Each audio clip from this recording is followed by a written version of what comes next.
Olá e bem-vindos a esta nossa explicação visual de hoje. A nossa ideia aqui é ir direto ao ponto e desmistificar algumas condições neurodegenerativas que, vamos ser sinceros, acabam gerando muita dúvida e ansiedade na gente.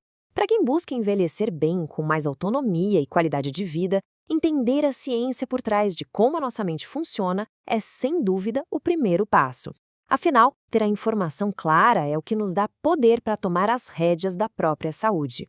Bom, vamos mergulhar logo de cara na dúvida de ouro. Bate aquele esquecimento e logo vem o pensamento: pronto, é demência. Mas será que qualquer lapso de memória ou mudança que vem com a idade significa que uma demência começou? A resposta é um sonoro não. Falhas na memória são queixas super comuns na terceira idade e elas podem acontecer por vários motivos que não têm absolutamente nada a ver com doenças do cérebro.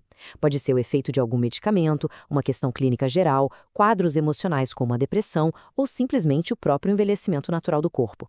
Então, o esquecimento isolado não dita o futuro de ninguém. Podem ficar tranquilos. E para organizar bem essas ideias e separar esses termos médicos de um jeito fácil, o nosso roteiro vai ser o seguinte. Primeiro, o cérebro em transformação. Segundo, demência, o termo geral. Terceiro, Alzheimer, falha na comunicação. Quarto, Parkinson, falta de dopamina. Quinto, sinais de alerta importantes. E vamos fechar com sexto, prevenção e estilo de vida. Começando então pelo número 1, o cérebro em transformação. Para entender o que muda, precisamos olhar para a base. O nosso cérebro é uma máquina fascinante, mas que passa por perdas de neurônios ao longo do tempo. Passando para o número 2, demência, o termo geral. Aqui a gente vai esclarecer de vez a palavra que, de longe, causa maior confusão durante o processo de envelhecimento. O grande pulo do gato aqui é o seguinte: demência não é uma doença. É, na verdade, um termo guarda-chuva da medicina. Quando um médico diagnostica um quadro de demência, ele está apenas identificando um conjunto de sintomas. E que sintomas são esses? Eles misturam um declínio cognitivo, ou seja, problemas com memória, concentração e raciocínio, com uma perda funcional. Isso quer dizer que essas dificuldades começam a atrapalhar a rotina e as atividades diárias da pessoa. Falar que alguém tem demência é como falar que alguém tem febre, sabe? É um sinal claro de que algo não vai bem, mas a equipe médica ainda precisa investigar a fundo para descobrir qual é a doença exata que está causando essa febre. E é aí que entra a nossa próxima condição. Número 3. Alzheimer. Falha na comunicação. Vamos dar uma olhada na doença específica que é a principal responsável por causar esses sintomas de demência. E olha só os números, eles explicam muito bem o porquê de tanta confusão. De 50% a 70% de todos os casos de demência são, na realidade, causados pela doença de Alzheimer. A sobreposição é gigantesca, por isso que o pessoal acaba usando as duas palavras como se fossem a mesma coisa, mas não são. O Alzheimer é a causa, a demência é o sintoma que ele provoca. Para entender o que está acontecendo lá dentro do cérebro, imagina que ele é uma rede de comunicação super complexa, cheia de fios conectados. O Alzheimer age como se fosse um chiado forte, uma interferência nessas linhas. Patologicamente falando, o que acontece é o acúmulo excessivo de uma proteína chamada beta-amiloide nas células cerebrais. Esse acúmulo cria uma barreira na conversa entre os neurônios, causando lesões. E o primeiro alvo dessa interferência costuma ser o hipocampo, que é exatamente a área responsável pela memória e pelo aprendizado. Tá aí o motivo da perda de memória recente ser aquele sintoma inicial tão clássico dessa doença. Vamos ao número 4. Parkinson. Falta de dopamina. Agora a gente vai mudar o foco para uma condição neurológica completamente diferente, para desatar os nós dessa confusão médica de uma vez por todas. Se no Alzheimer a gente usou a ideia de uma falha na comunicação, no Parkinson a melhor analogia é pensar numa queda de energia lá na sala de controle de movimentos do corpo. Isso acontece porque ocorre a morte progressiva de células em uma área muito específica do cérebro, conhecida como substância negra. E por que essas células são tão importantes? Porque elas produzem um combustível vital, um neurotransmissor chamado dopamina. A dopamina é essencial para controlar os movimentos e a velocidade com que a gente se mexe. Sem ela, o corpo simplesmente começa a perder aquela fluidez física. Quando a gente coloca as duas condições lado a lado, a diferença fica cristalina.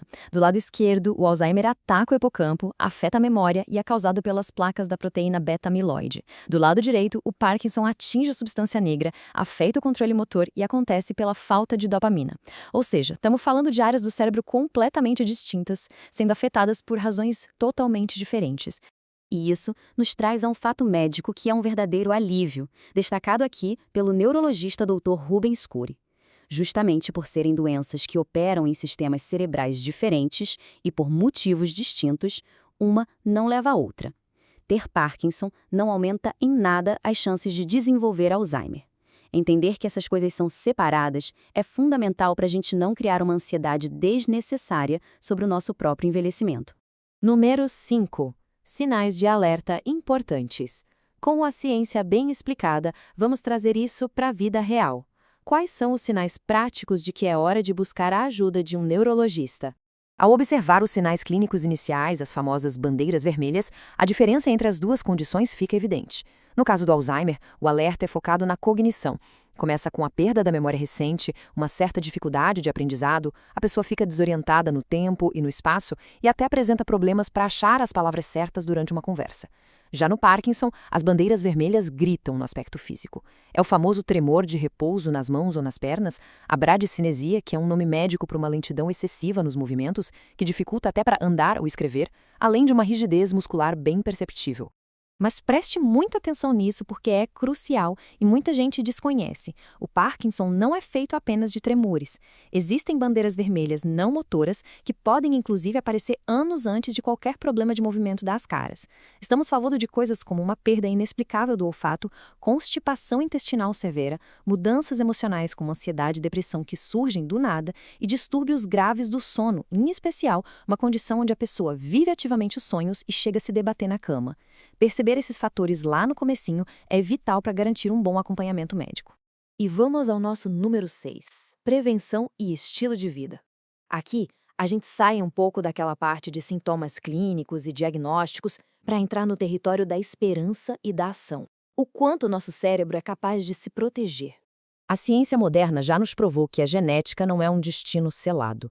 O estilo de vida dita muito as regras. Tem alguns fatores que literalmente pisam no acelerador da neurodegeneração. O tabagismo, por exemplo, gera um nível altíssimo de estresse oxidativo que machuca diretamente as células do cérebro.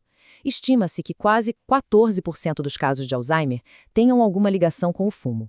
Ser sedentário e ter uma dieta ruim também estão no topo da lista. E olha que detalhe fascinante. Dormir mal não só deixa a gente com sono no dia seguinte, mas impede o cérebro de fazer uma faxina noturna que é essencial. Sem o sono adequado, ele não consegue limpar direito aquela proteína beta-amiloide perigosa que a gente mencionou. Em compensação, a gente pode construir um verdadeiro escudo protetor para a mente. Estudos mostram consistentemente que adotar hábitos saudáveis pode mudar o curso dessas doenças. Fazer atividade física regular ajuda a diminuir a carga de substâncias danosas na cabeça. Ter um prato colorido, rico em frutas, vegetais e nozes, é um fator de proteção cerebral comprovado. E o cérebro também precisa de treino, viu? Ler, aprender coisas novas e se manter engajado intelectualmente cria o que cientistas chamam de reserva cognitiva. É como se a gente aumentasse a resistência estrutural do cérebro contra qualquer dano no futuro. E assim chegamos à nossa reflexão final de hoje. A perda de capacidades não é uma regra obrigatória que a gente assina ao nascer. É um processo muito influenciado pelas decisões que a gente toma no dia a dia. Entender a diferença entre demência, o acúmulo de proteínas do Alzheimer e a falha de dopamina do Parkinson é um passo gigante de conscientização. Mas o segundo passo é agir. Pense com você. O que você pode mudar na sua rotina hoje? Seja dar uma caminhada, ajustar as refeições ou focar em dormir melhor. Proteger a memória e a nossa autonomia do amanhã é um trabalho que a gente começa com as escolhas de agora. Fica o convite. Vamos colocar essa ciência em prática.